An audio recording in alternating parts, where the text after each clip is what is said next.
उनके वालिद मोहतरम पहले से ही वहाँ मौजूद हैं। क्या ये पाकिस्तानियों के साथ एक भोंडा मजाक नहीं सर? बहुत शुक्रिया तला। बुनियादी तौर पर तो देखे ना, ये खुला तजाद है ना।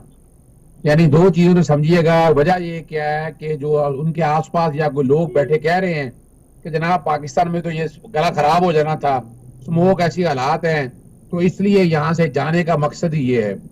अच्छा चलें, आप चले गए हैं। आप ऐसा अस्पताल तो पाकिस्तान में बना नहीं सके जहां आप लोगों का इलाज हो सके, आपका इलाज हो सके, आपके वालिद साहब का इलाज हो सके, या आपके किसी फैमिली का इलाज हो सके। आप लोग तो सिर्फ हुक्मरानी करने पाकिस्तान में आते हैं और उसके बाद आप लोग ज्यादा वक्त जो है ना वो बाहर ही गुजारते हैं। लेकिन आपको सीनियर वजीर माहौलियात के क्यों ले जाने की जरूरत पड़ी कि वो भी चले गई? फिर आप चीफ सेक्रेटरी को भी साथ ले गए। और ये बताऊं, ये इनमें क्रेडिट इनका कोई नहीं है। पिछले 4 5 6 साल से हम पब्लिक इंटरेस्ट में जनाब जस्टिस शाहिद करीम साहब के पास स्मोक के हवाले से पिटीशन चल रही है, और उसमें हम जितनी मेहनत आज तक की है वो हम लोगों ने की है। वो क्रेडिट को गवर्नमेंट जो मर्जी लेती जाए। आपको याद है ये बाइकें चलानी थी, ये सारा जो कुछ करना था, हमने पूरी पॉलिसीज बनाकर दी हाई कोर्ट ने कि जब आपने भट्टे कैसे बंद करने हैं, आपने फसलें बाकियात कैसे चलानी बंद करनी है, आपने पारोलिसिस प्लांट जो है वो टायर जलाने वाले वो कैसे रोकना है, आपने बड़ी ट्रांसपोर्ट को सड़कों पे कैसे आने से रोकना है, रेस्टोरेंट कैसे बंद करने हैं, शॉपिंग प्लाजा कैसे बंद कर, ये सारा हाई कोर्ट की तरफ से आता रहा है। इनके पास तो था कुछ नहीं। अब ये 6 महीने पहले ये बता दिया कि ये काम करने हैं, आप ये करेंगे तो ये मुल्क बच सकेगा, वरना स्मोक की हालत ये होगी। कुछ नहीं किया। क्रिमिनल नेग्लिजेंस है, पर्चे होने चाहिए इनके ऊपर, और जो लोग जो जितना ज्यादती और जुल्म किया है उसका हिसाब किताब इनसे लेना चाहिए।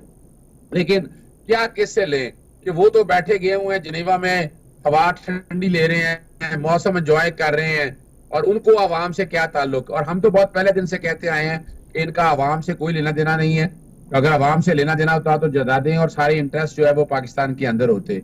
इनका जितना टोटल एजेंडा है या टोटल जो नुक्ता नजर सारा रखा है इन्होंने, वो सिर्फ फोकस उसी पे रखा हुआ है और उसी पे कर रहे हैं। और कमाल की बात, बड़ी जबरदस्त बात बताएं, एक मीटिंग हुई है, मीटिंग में जिक्र किया गया कि जनाब बड़ी गाड़ियां बंद करनी है। जब पूछा गया कि बड़ी गाड़ियां जो बंद करनी है वो कैसे की गई हैं, वो बाकायदा बताया गया कि जुडिशल कमीशन जो है वो जाकर देख के आएगा कि वो गाड़ियां का पता लगा कि गाड़ियों के कागज ले लिए हैं, गाड़ियां क्या बंद करनी है वो आप समझ जाए। यहाँ से आप लोगों को अंदाजा हो जाएगा कि क्या हालत है। तो ये जेहन में रख लें, वो जो प्लेजेस वगैरह लेके अभी पैसा, ये बुनियादी तौर पर कॉप पे जो जाने का मकसद ये है ना कि ये पैसा चाहिए जो मुल्क चलाने के लिए, जो करप्शन, इकरा परवरी, ये सारे मामला को। अच्छा एक और बात बड़ी जबरदस्त है तला, कि ये जेनेवा ही क्यों गए हैं? जेनेवा में कुछ स्पेशल बैठते हैं? तो यूके में आपके डॉक्टर, जेनेवा में आपको पता है स्विट्जरलैंड में इनके पुराने हिसाब किताब है, पुराने आज से नहीं है, पुराने इनके स्विस अकाउंट्स यू मीन, तो कहते हैं कि स्विस अकाउंट्स अजहर साहब। जी बिल्कुल है। और वो अरबों रुपए में है, अरबों रुपए में है, यानी सैकड़ों अरबों रुपए में है। और वो आप कह रहे हैं कि वो स्विस अकाउंट्स के बायोमेट्रिक के लिए वहां गए हैं बेसिकली। आप बायोमेट्रिक कह दें, हिसाब किताब ले लें, कुछ भी नाम दे दें आप इस बात को, ये आवाम कह रही है, हमने क्या कह रहे हैं। और वहां स्विट्जरलैंड में बैठे हुए लोग बता रहे हैं कि क्या कुछ हो रहा है, क्या करने गए हैं। अजहर साहब आपको कुछ फिशी नहीं लग रहा? आप इस वक्त मौलाना फजलुर रहमान भी यूरोप में, नवाज शरीफ भी यूरोप में, शहबाज शरीफ जाने वाले हैं, जो लोग जमा हो रहे हैं लंदन और उसके गिरदो नवा में, इज समथिंग कुकिंग सर? कोई खिचड़ी पक रही है क्या? अजय देखिए, मैं बताऊं आपको, एक चीज ध्यान में रखिएगा। ये समझते रहे कि आईनी तरमीम हमने कर लिया, हमारी गवर्नमेंट सिक्योर हो गई है। बिल्कुल सिक्योर नहीं हुई। आईनी तरमीम करके तो चले इनका मसला हल हो गया। इन्होंने जो दूसरा काम किया है तरमीम का, इसमें एक्सटेंशन आई हैं, अब एक गेम इनके हाथ से निकल गई है, अब इन्हें डिलीवर करना है। पहले तो मजबूरी था ना एस्टेब्लिशमेंट की, जो मैं समझ रहा हूँ, जो मेरा अपना नुक्ता नजर है।